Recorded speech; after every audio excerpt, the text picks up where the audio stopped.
সিলেট বাংলাদেশের এই সিলেট যেন প্রাকৃতিক সৌন্দর্যে ভরপুর এক রূপকথার দেশ। সিলেটের মাটির সঙ্গে মিল রয়েছে খোদ আরবের মাটির। আগে হ্যাঁ, ইতিহাস কিন্তু তাই বলছে। সিলেটের সঙ্গে জুড়ে রয়েছে নানকার বিদ্রোহ, ভাষা আন্দোলন, মুঘলদের সঙ্গে যুদ্ধ এবং বাংলাদেশের মুক্তিযুদ্ধের এক অনবদ্য ইতিহাস। এমনকি এই সিলেটের উল্লেখ রয়েছে স্বয়ং রামায়ণ মহাভারতেও। আর্যরা নাকি এই সিলেটকেই তাদের বাসের উপযুক্ত ভেবেছিলেন। আপনি যদি এই সিলেটকে শিল্প এবং প্রাকৃতিক সম্পদ দিয়ে বিচার করে দেখতে যান, তাহলে দেখতে পাবেন অর্থনৈতিক দিক থেকে দক্ষিণ এশিয়ার অন্যতম ধনী জেলা এই সিলেট। মুসলিম পরিব্রাজক আল বিরুনি তার কিতাবুল হিন্দ নামক গ্রন্থে সিলেটকে সিলাইট নামে উল্লেখ করেছেন। কিন্তু হিন্দু শাস্ত্র অনুসারে মহাদেবের স্ত্রী সতী দেবীর একটি হাত এই অঞ্চলের উপর পড়েছিল, যার দরুন এই জায়গাটির নাম শ্রীহস্ত ছিল। সেই শ্রীহস্ত থেকেই শ্রীহট্ট নামটির উৎপত্তি হয়। আবার চীনা পরিব্রাজক হিউয়েনসাং তার ভ্রমণ কাহিনীতে বাংলাদেশের এই জেলাকে শিলিচত নামে উল্লেখ করেছেন। কিন্তু ইতিহাস বলছে তুর্কি সেনাপতি ইখতিয়ার উদ্দিন মোহাম্মদ বখতিয়ার খিলজির বঙ্গবিজয়ের মধ্যে দিয়ে এদেশে মুসলিম সমাজ ব্যবস্থার সূত্রপাত ঘটলে মুসলিম শাসকগণ তাদের দলিলপত্রে শ্রীহট্ট নামের পরিবর্তে সিলাহেট নামটি রাখেন এবং সেই সিলাহেট থেকেই আজকের সিলেট। সিলেটের নাম শুনলেই চোখের সামনে ভেসে ওঠে রাতারগুলো সোয়াম্প ফরেস্ট, বিছনাকান্দি, জাফলং, ভোলাগঞ্জ, শ্রীচৈতন্য মহাপ্রভুর পৈতৃক ভিটে, লোভা ছড়া চা বাগান এবং পাথর কুয়ারির মতো বিখ্যাত সব জায়গা। তাই আসুন বাংলাদেশের সিলেট নিয়ে ইতিহাস কি বলছে সেটাই শুনে নিই আজকের এই ভিডিওতে। বাংলাদেশের সব থেকে প্রাচীন ভূমি হল সিলেট। উত্তরবঙ্গের চেয়েও ৯৯ লক্ষ বছরের বেশি পুরনো এই সিলেট। একটা সময় ছিল যখন সিলেটে কামরূপ রাজারা রাজত্ব করত।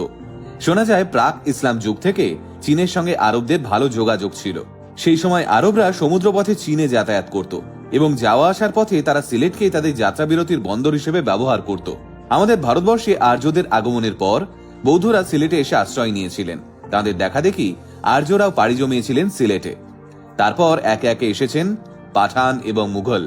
আর এভাবেই সিলেট অঞ্চল এশিয়ার নানা জাতি, ধর্ম এবং বর্ণের মানুষের সমন্বয়ে গঠিত হয়ে এক বৈচিত্র্যময় জনপদে পরিণত হয়েছে। বর্তমানে সিলেট, মৌলভীবাজার, সুনামগঞ্জ এবং হবিগঞ্জ 4টি জেলায় বিভক্ত। সিলেটের উত্তরে খাসিয়া এবং জয়ন্তিয়া পাহাড়, পূর্বে কাছাড়, দক্ষিণে ত্রিপুরা এবং পশ্চিমে কুমিল্লা এবং মোমেন শাহী।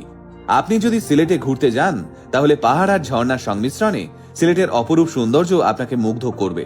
তাই সিলেটে গেলে মেঘালয়ের পাদদেশে ঝর্ণা বেষ্টিত ঢিবির হাওর, লাল শাপলার বিল দেখতে একদম ভুলবেন না।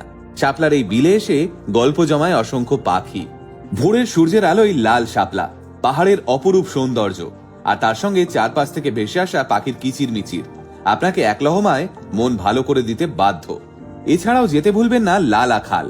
জয়ন্তিয়া হিলসের ঠিক নিচে পাহাড়, চা বাগান এবং নদী ঘেরা একটা গ্রাম এই লালা খাল। লালা খালের জল পান্না সবুজ, যা আপনাকে মুগ্ধ করবে।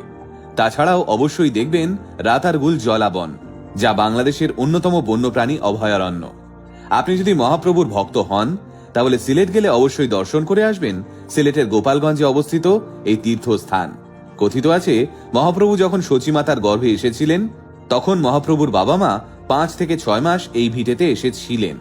এছাড়াও লক্ষণছড়া, সংগ্রামপুঞ্জি ঝর্ণা, জাফলং, তামাবিল, জিতু মিয়ার বাড়ি, আলী আমজাদের ঘড়ি, শ্রীমঙ্গল, আদমপুর বন, নীলাদ্রি লেক, মালনী ছড়া চা বাগানের মতো জায়গাগুলো অবশ্যই ঘুরে দেখে আসবেন। তাছাড়াও সিলেটের বহু বিখ্যাত জায়গা রয়েছে যা একটা ভিডিওতে বলে ওঠা সম্ভব নয়, কিন্তু আমি আপনাকে এই কথা হলপ করে বলতে পারি, সিলেটের সৌন্দর্য আপনাকে নিরাশ করবে না। কি ভাবছেন, ভিসাটা একবার চোখ বুলিয়ে সিলেট থেকে ঘুরে আসবেন নাকি? আর যারা ইতিমধ্যে সিলেট গেছেন তারা নিজেদের অভিজ্ঞতা আমাদের কমেন্ট করে জানাতে ভুলবেন না কিন্তু। আর সিলেটের বন্ধুরা, তোমরাও জানিও আমার মুখে তোমাদের সিলেটের গল্প কেমন লাগলো। এমন আরো ইন্টারেস্টিং ভিডিও দেখতে আজই ফলো করুন আমাদের পেজ আল্টিমেট মোটিভেশন। আমাদের একমাত্র YouTube channel ultimate motivation official subscribe করতে ভুলবেন না কিন্তু। আল্টিমেট মোটিভেশন, বাংলায় মোটিভেশন, বাঙালির মোটিভেশন।